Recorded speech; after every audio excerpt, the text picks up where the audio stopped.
Hello అందరికీ, welcome to మన AR bytes. ఈరోజు మనం జొన్నలతో దోశ ఎలా చేసుకుందామో చూద్దాము. ముందుగా కావాల్సిన పదార్థాలు: 1 కప్పు జొన్నలు, 1 టీ గ్లాస్ మినప్పప్పు, 1 tea glass idli rice, 1 tea glass white rice, 1 tea glass brown rice, 1/2 tea spoon మెంతులు. వీటన్నిటిని ఇప్పుడు ఒకటొకటిగా ఒక పెద్ద బౌల్లోకి కలుపుకుందాం. ముందుగా జొన్నలు,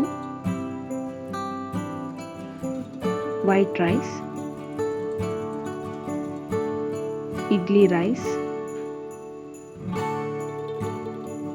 బ్రౌన్ రైస్,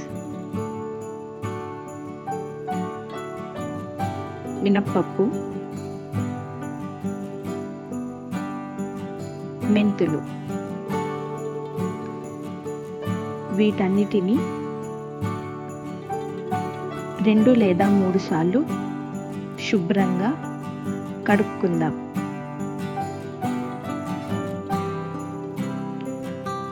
తరువాత వీటిలోకి ఫ్రెష్ వాటర్ని పోసుకొని వీటిని 6 గంటల సేపు నాననివ్వాలి.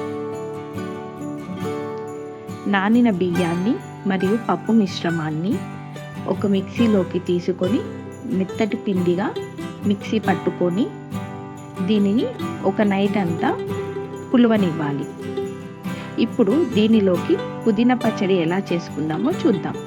కావాల్సిన పదార్థాలు: నువ్వులు, పచ్చిమిర్చి, పుదీనా, టమాటో, అల్లం, వెల్లిపాయలు, పోపు గింజలు, చింతపండు, ఎండుమిర్చి, ఉప్పు, పసుపు. ముందుగా ఒక ప్యాన్లోకి నువ్వులు వేసుకొని ఇందులోకి ఒక 2-3 టేబుల్ స్పూన్ నీళ్లు పోసుకోవాలి. దీనివల్ల నువ్వులు పైకి ఎగరకుండా మంచిగా వేగుతాయి.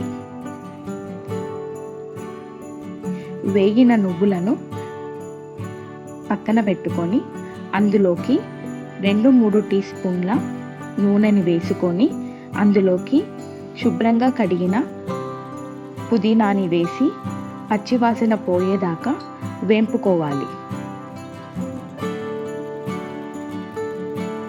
తరువాత ఇందులోకి పచ్చిమిరపకాయలను వేసుకొని దోరగా వేయించుకోవాలి.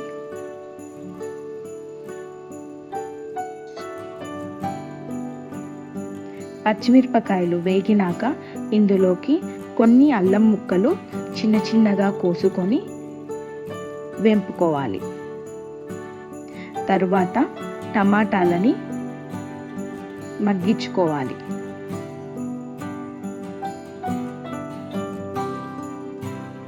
ఇందులోకి 1 టేబుల్ స్పూన్ ఉప్పు మరియు పసుపును వేసి కలుపుకోవాలి.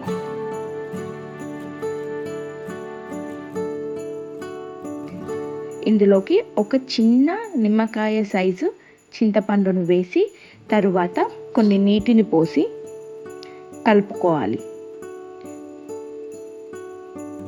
తరువాత ఒక మూతను పెట్టి 5 నిమిషాలు మగ్గించుకోవాలి. మగ్గిన టమాటా పుదీనా మిశ్రమాన్ని చల్లార్చుకోవాలి.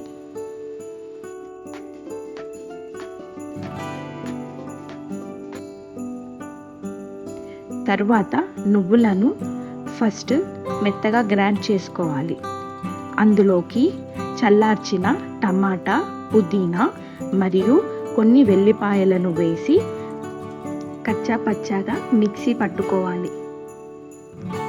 తరువాత ఒక గిన్నెలో 2 టేబుల్ స్పూన్ల నూనెను మరియు 2 టేబుల్ స్పూన్ల నెయ్యిని వేసుకోవాలి. అందులోకి పోపు గింజలను వేసి మంచిగా వేంపుకున్న తరువాత కచ్చా పచ్చాగా దంచిన ఎల్లిపాయలను వేసి గోల్డెన్ బ్రౌన్ కలర్ వచ్చేదాకా వేంపుకోవాలి. తరువాత అందులోకి ఒక 4 ఎండుమిరపకాయలను వేసి ఈ పోపుని కచ్చా పచ్చాగా దంచుకున్న పచ్చడిలోకి కలుపుకోవాలి. ఇప్పుడు ఈ పచ్చడి సర్వ్ చేసుకోవడానికి రెడీగా ఉంది.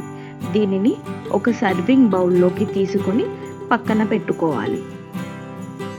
తరువాత నైట్ అంతా పులువనిచ్చిన పిండిలో 1 టేబుల్ స్పూన్ ఉప్పుని వేసి చక్కగా కలుపుకోవాలి.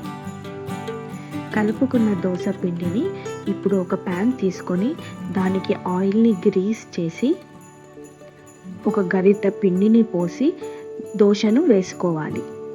వేసుకున్న దోశను 2 వైపులా చక్కగా నూనె వేసి కాల్చుకోవాలి.